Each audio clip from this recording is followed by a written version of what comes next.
अमिताभ बच्चन और जया बच्चन की शादी की कई तस्वीरें आपने ज़रूर देखी होंगी, कई बातें भी सुनी होंगी, मगर आज जो हम बताने जा रहे हैं उससे आप ज़रूर अनजान होंगे।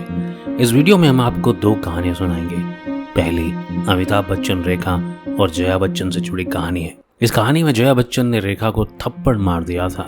दूसरी कहानी हम अमिताभ बच्चन और जया बच्चन की शादी से रिलेटेड सुनाएंगे। तो चलिए वीडियो को स्टार्ट करते हैं, लेकिन उससे पहले हमारे चैनल बॉलीवुड बाबा को सब्सक्राइब करके बेल आइकन का बटन दबाना ना भूलें। अमिताभ बच्चन और जया की शादी के दौरान क्या क्या हुआ था, इसका जिक्र हरिवंश राय बच्चन ने अपनी आत्मकथा में किया है और जया के पिता का एक बेहद चौंकाने वाला रिएक्शन भी बताया है, जिससे लगता है कि शायद जया बच्चन के पिता इस शादी से खुश नहीं थे।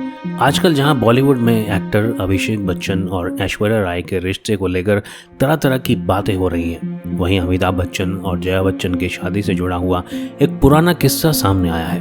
अमिताभ बच्चन के पिता हरिवंश राय बच्चन की बायोग्राफी में बताया गया है कि कैसे जया के पिता ने इस शादी के बाद कहा था, मेरा परिवार पूरी तरह से बर्बाद हो गया है। आइए बताते हैं इसके पीछे की कहानी। अमिताभ बच्चन के पिता हरिवंश राय बच्चन ने अपनी biography in the afternoon of time में बेटे की शादी के फंक्शन की कुछ दिलचस्प बातें बताई हैं। जया और अमिताभ की शादी 3 जून 1973 को हुई थी। अमिताभ और जया की शादी एकदम साधारण तरीके से हुई थी। जहां एक्टर करियर में बुलंदियों को छू रहे थे, वहीं शादी में कोई भीड़ भाड़ नहीं थी। बच्चन परिवार ने एकदम साधारण रूप से इस शादी को करने का फैसला किया था। बायोग्राफी में लिखा है, जया के परिवार ने बीच हाउस में अपने फ्लैट पर इस शादी को नहीं किया। इसके लिए उन्होंने मालाबार हिल्स में स्काईलार्क बिल्डिंग की सबसे ऊपरी मंजिल पर बने उस घर को चुना जो उनके दोस्त का था। उसी में समारोह का आयोजन किया गया। इतना ही नहीं, शादी के लिए बच्चन परिवार ने सिर्फ 2 परिवारों को न्योता दिया था। हरिवंश राय बच्चन ने बताया कि अमिताभ के पड़ोसियों तक को नहीं पता था कि एक्टर की शादी हो रही है। बच्चन परिवार ने सिर्फ 2 रिश्तेदारों को शादी में बुलाया था और वे थे जगदीश राजन और उनका परिवार। इसके अलावा इंदिरा गांधी और उनका परिवार भी इनवाइटेड था, क्योंकि तेजी बच्चन यानी अमिताभ बच्चन की मां का इंदिरा गांधी के साथ अच्छा रिश्ता था। लेकिन इंदिरा गांधी नहीं आई, सिर्फ बेटे संजय गांधी पहुंचे थे। हरिवंश राय ने आगे बताया कि जया के माता पिता बंगाली रीति रिवाज से शादी करना चाहते थे, जिससे बच्चन परिवार को कोई आपत्ति नहीं थी। पहली रस्म थी चरण वर पूजा। इसमें दूल्हे की पूजा होती है।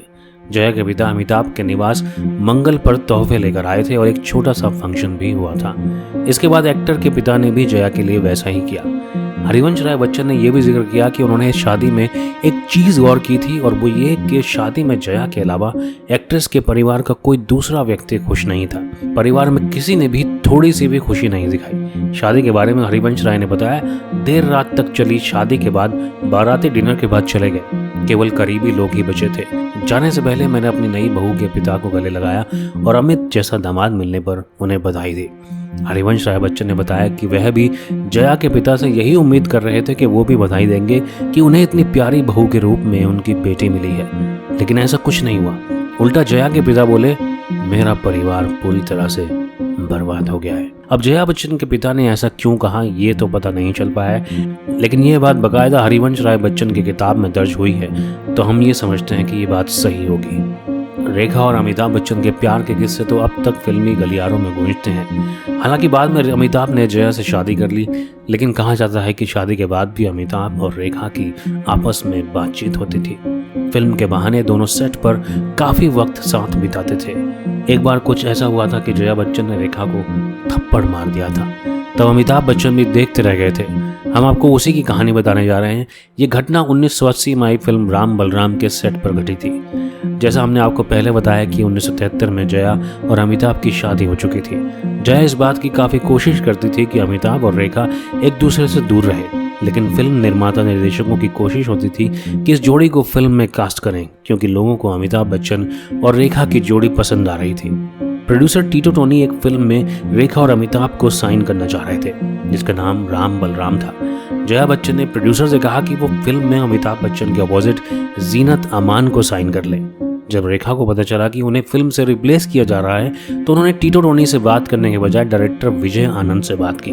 रेखा ने विजय आनंद को इस बात के लिए मना लिया कि राम बलराम में वही अमिताभ की हीरोइन रहेंगी। उस समय रेखा बॉलीवुड की टॉप हीरोइनों में शुमार थी। विजय आनंद भला रेखा की बात कैसे टालते। रिपोर्ट के मुताबिक फिर रेखा ने प्रोड्यूसर टीटो टोनी को मनाने के लिए ऐसा ऑफर दिया कि वे मना ही नहीं कर पाए। वो इस फिल्म में फ्री में काम करने के लिए तैयार हो गई। राम बलराम की शूटिंग रेखा और अमिताभ बच्चन के साथ शुरू हुई। जब जया बच्चन को पता चला तो वो एक दिन अचानक ही सेट पर पहुंच गई।